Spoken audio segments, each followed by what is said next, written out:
Pour un dimanche de pluie, j'ai eu l'idée de voir un peu dans mon vieux secrétaire. Et qu'est-ce qui me tombe sous la main? La vieille montre d'or du grand-père. En la regardant, j'ai vu tout à coup la chère vieille figure du grand-père. Quand il remontait sa montre et qu'il disait « Il y a 20 ans que je la porte, elle marche toujours ». Il me racontait aussi comme j'avais du plaisir au tic-tac et à la sonnerie de sa montre quand j'étais un tout petit au berceau. Oui, oui, et puis le petit au berceau est devenu un crapaud qui s'amusait à lancer des grenouilles par la chambre.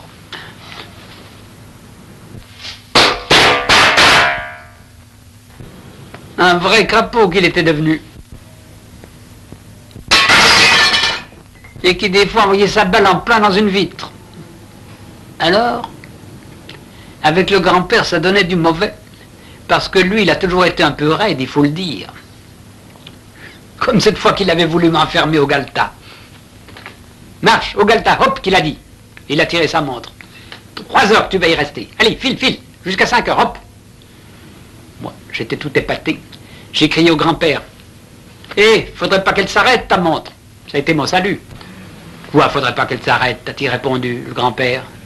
Il est venu vers moi avec sa montre et il a dit, gamin, note bien ça, cette montre ne s'arrête pas. Oui, qu'elle ne s'était jamais arrêtée, qu'elle faisait son tic-tac quand moi j'étais encore dans les langes. Lui non plus n'arrêtait pas tant il était content de parler de sa fameuse montre.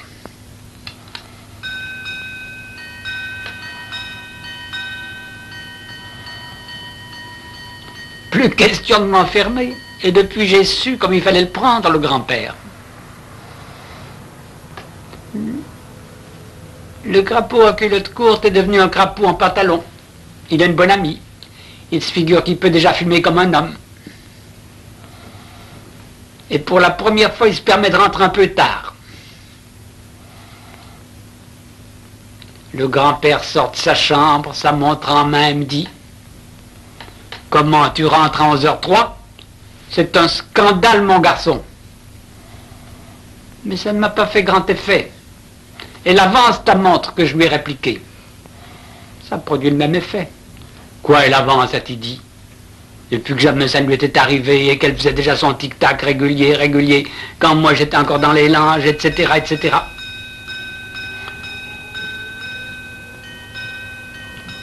Et de nouveau, il en avait oublié ma rentrée tardive. Et que j'avais fumé, il n'y a rien vu à cause de sa montre. Toujours le même effet. Une fois, c'était après mon examen de doctorat, j'avais fait un peu trop la fête. Alors il s'est contenté de dire « Tu devrais avoir honte ».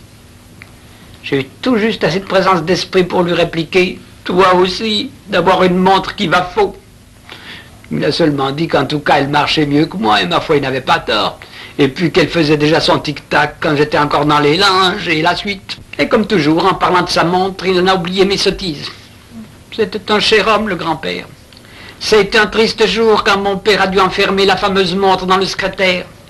Mais la petite histoire de la montre du grand-père, on ne l'oublie pas dans la famille. Les crapauds en culotte courte et les crapauds en pantalon qui sont venus après moi, ils savent parfaitement qu'avec cette histoire-là, on peut détourner l'orage qui menace. Quand mon cadet a fait une bêtise, il commence toujours par dire « Papa, ta montre va faux ». Alors il ne me reste plus qu'à rire en dedans parce que je sais qu'il a fait une bêtise. Ou bien, quand l'aîné a dépensé trop vite son argent de poche, il n'a qu'à dire « Papa, ta montre va faux ». Alors je n'ai qu'à lui demander « Combien ?»